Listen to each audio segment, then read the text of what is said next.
Pada kisah kali ini, terlihat seorang pria bernama Pete Kozlow. Dia adalah seorang mantan narapidana yang direkrut menjadi mata-mata oleh FBI dan ditugaskan untuk menjadi informan pada seorang bandar narkoba kelas kakap.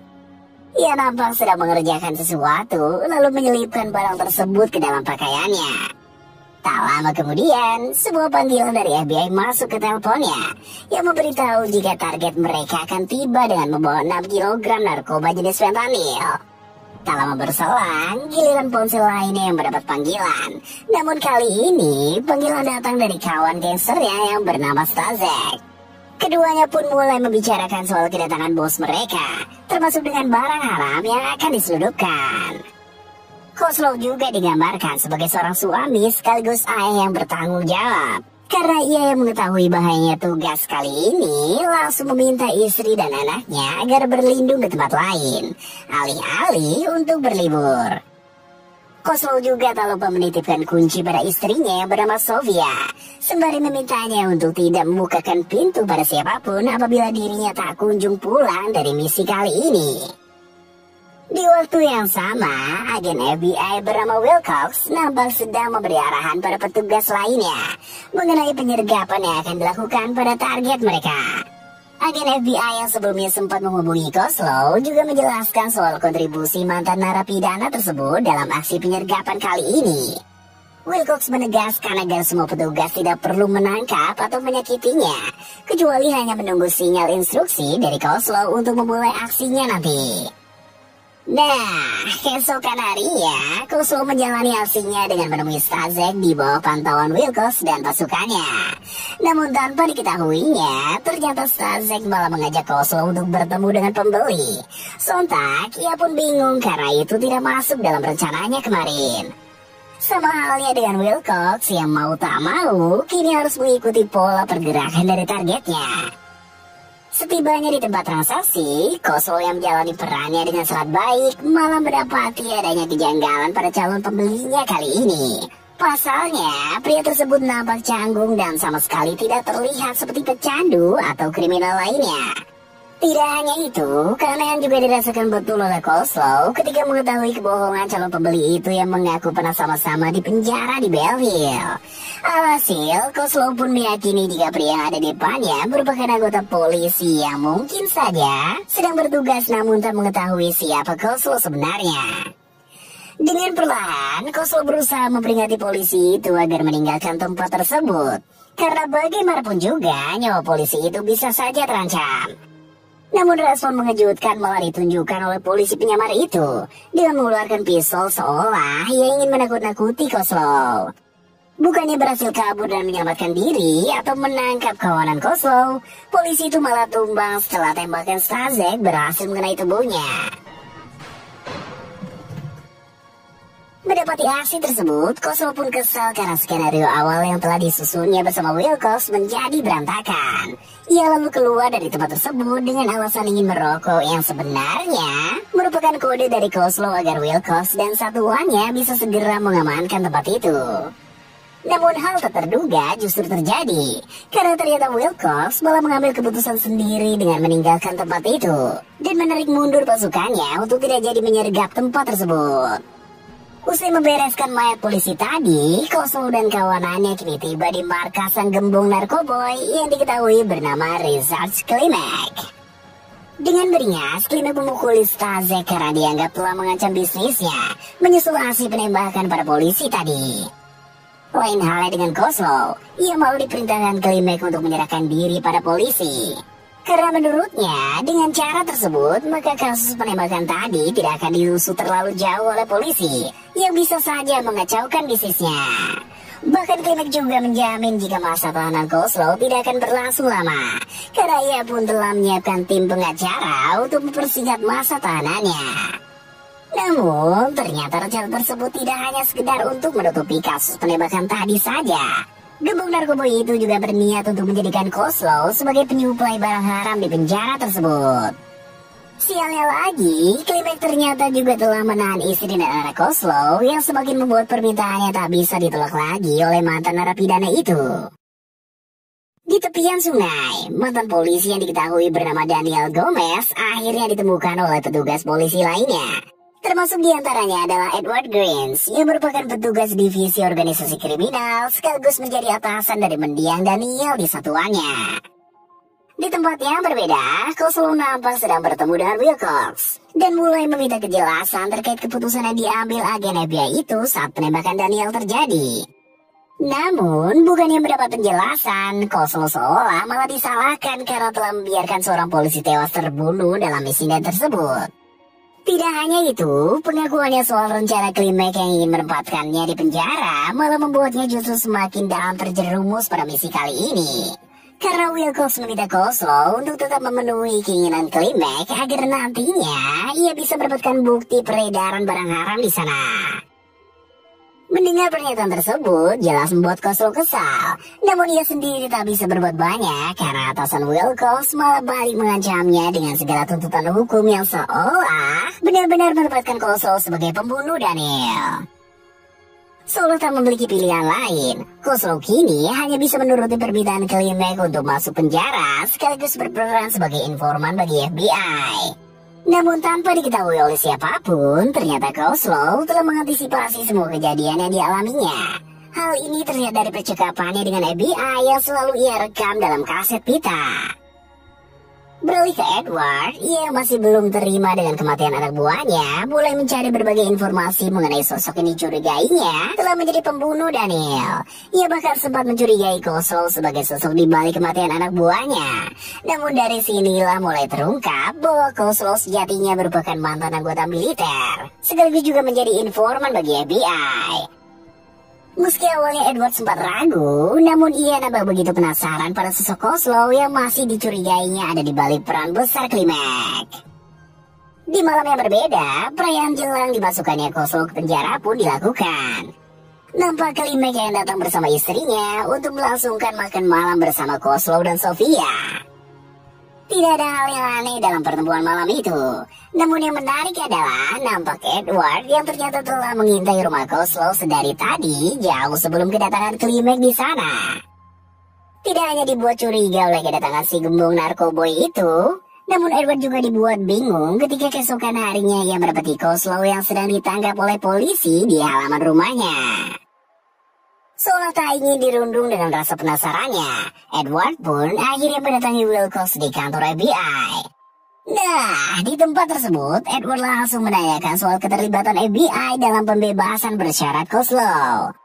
Karena menurutnya, pria itu seharusnya masih menjalani hukuman selama 20 tahun.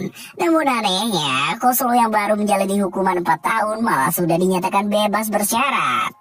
Hal itulah yang menimbulkan kecurigaan dalam diri Edward. Terlebih, ia juga menemukan tangkapan kamera CCTV yang memperlihatkan Kozlow tengah berada di sekitar lokasi tewasan Daniel, termasuk dengan sosok wanita dalam mobil yang diyakininya sebagai Wilcox. Seperti merasa terpojok, Wilcox dan atasannya hanya bisa terdiam di bawah ancaman Edward yang siap melawan FBI jika dugaannya memang terbukti benar. Di dalam penjara, Kozlow ditempatkan dalam satu sel besar bersama dengan napi lainnya. Nampak ia begitu disambut baik oleh napi di sana karena mengetahui jika Kozlow merupakan orang suruhan Klimek. Ia bahkan sampai diberi uang oleh napi lainnya yang juga merupakan anak buah gembong narkoboy itu. Sementara itu, di tempat lainnya, Sofia terlihat tengah memasukkan bungkusan barang haram ke dalam bangkai burung merpati, yang kemudian diangkut oleh drone dan dijatuhkan tepat di atap area penjara. Ternyata, ini merupakan siasat yang dilakukan Klimek dalam menjalankan bisnis peredaran barang haram di penjara. Karena keesokan harinya, Kozlow yang mendapat tugas di bagian kebersihan berhasil mendapati bangkai burung tersebut dan segera memasukkannya ke dalam kantong sampah. Beralih ke Edward, yang masih terus melakukan penyelidikannya, kini menghampiri toko milik Sofia dan langsung menanyainya soal kasus yang menimpa Kozlow. Namun sayangnya, Sofia masih belum terlalu terbuka, bahkan ia sampai mengusir Edward dari tempat tersebut. Seolah tak ingin ada hal lebih buruk lagi menimpa keluarganya. Mendapati penolakan dari wanita itu, Edward pun lalu meninggalkan kartu namanya dengan berharap agar Sofia bisa menghubunginya jika sesuatu terjadi pada wanita tersebut. Edward juga mengatakan jika dirinya akan mengusut tuntas kasus yang menimpa Kozlov, bahkan bisa memperjuangkan kebebasannya apabila Sofia bersedia membantunya. Kembali ke Kozlov, ia yang mulai bisa mengedarkan barang haram di penjara, malah kini dihampiri oleh salah satu napi dari geng lainnya diketahui bernama Fermin. Ternyata napi itu hanya ingin menghubungkan Kozlov dengan Edward melalui panggilan radio. Dari sinilah Edward secara terang-terangan mengatakan jika tak lama lagi ada geng lainnya di penjara yang akan menghabisi Kozlov untuk memberikan informasi apapun mengenai kematian Daniel. Perkataan Edward nampaknya bukanlah sekedar gertakan saja. Karena tak lama dari itu, Kozlov pun digiring ke salah satu ruangan dan langsung dihajar tanpa ampun oleh sejumlah napi lainnya. Termasuk salah satunya adalah petugas sipir penjara. Pria itu bahkan sampai digantung pada sebuah tali untuk membuat siasat seolah kematian Kozlov merupakan tindakannya sendiri.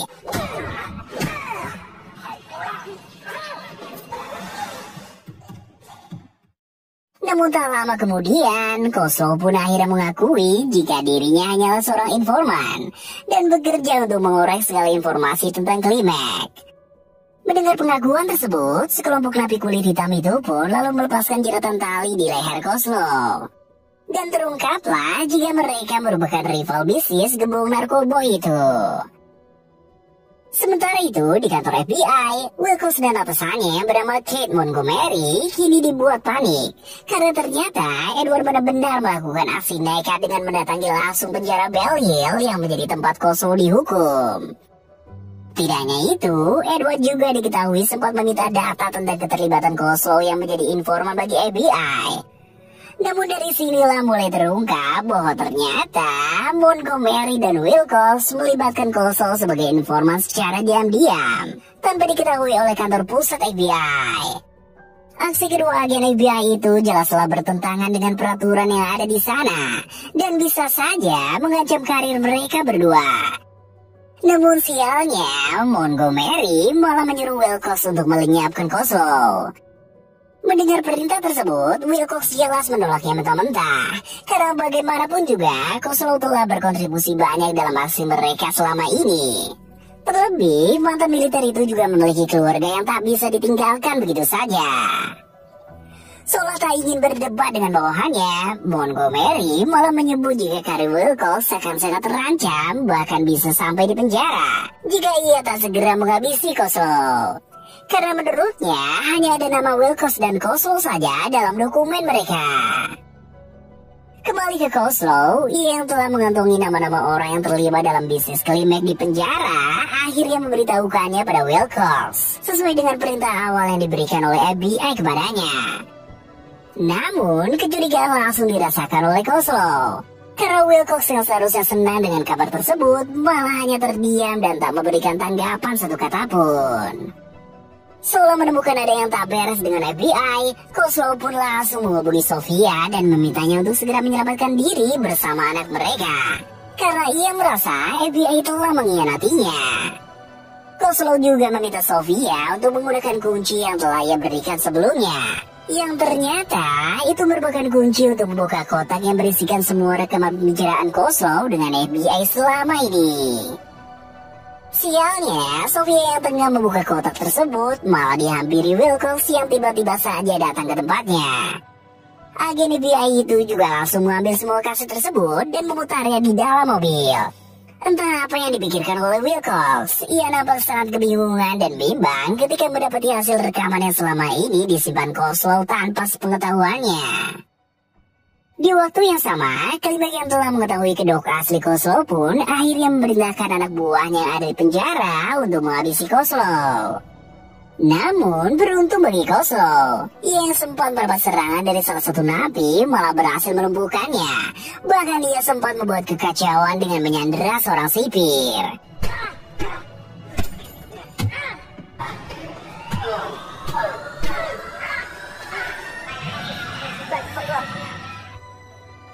Sementara itu, Stasek dan anak buah Klimek lainnya kini terlihat tengah mendatangi Sofia. Kedatangan mereka bertujuan untuk melenyapkan istri dan anak Kozlov dengan membakar rumah tersebut. Namun untungnya, aksi itu berhasil digagalkan oleh Edward yang tiba-tiba datang dan menembak mati komplotan anak buah Klimek di sana. Meski ia sendiri juga sempat terkena tembakan di kakinya.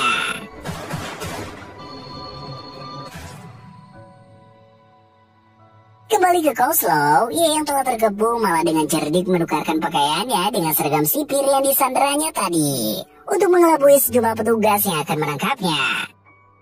Melalui siasatnya tersebut, sniper yang berjaga akhirnya melepaskan tembakannya ke arah sipir yang tengah mengenakan pakaian narapidana.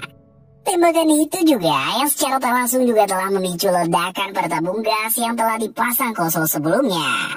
Alhasil, sebuah ledakan besar pun terjadi tepat di ruangan tempat Kozlo berada.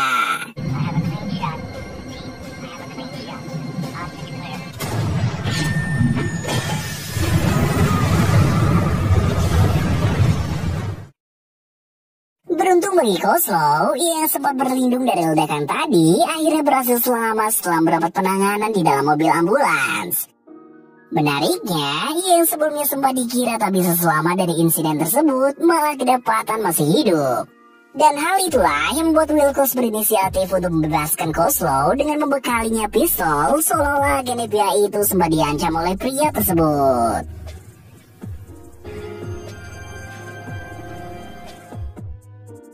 Di sebuah kapal wisata, Wilcox yang menemui Montgomery kembali dicari perintah atasannya itu, yang menyuruhnya agar segera menemukan dan menghabisi Kozlo. Namun kali ini, Wilcox tak ragu untuk menolaknya. Ia bahkan nampaknya telah bekerja sama dengan Edward karena tak lama kemudian, sejumlah petugas datang dan langsung menangkap Montgomery. Di akhir film, nampak Sofia dan anaknya yang tengah berada di sebuah taman kota. Terlihat juga Kozlo yang mengendap-endap memperhatikan istri dan anaknya itu dari kejauhan. Namun sayangnya, ia tak bisa lebih dekat dengan keluarganya tersebut, menyusul adanya sejumlah agen FBI yang membuntuti setiap aktivitas dari Sofia dan anaknya. Tak lama kemudian, Edward diam-diam menghampiri Kozlo dan memberikannya paspor serta sejumlah berkas yang akan mengantar mantan militer itu untuk pergi bersembunyi di tempat lain. Edward juga menyampaikan bahwa Wilcox telah berjanji akan mempertemukan Kozlo dengan keluarganya. Setidaknya selama beberapa bulan ke depan atau setelah penyelidikan kasus korupsi di penjara terselesaikan. Dan kisah ini pun berakhir.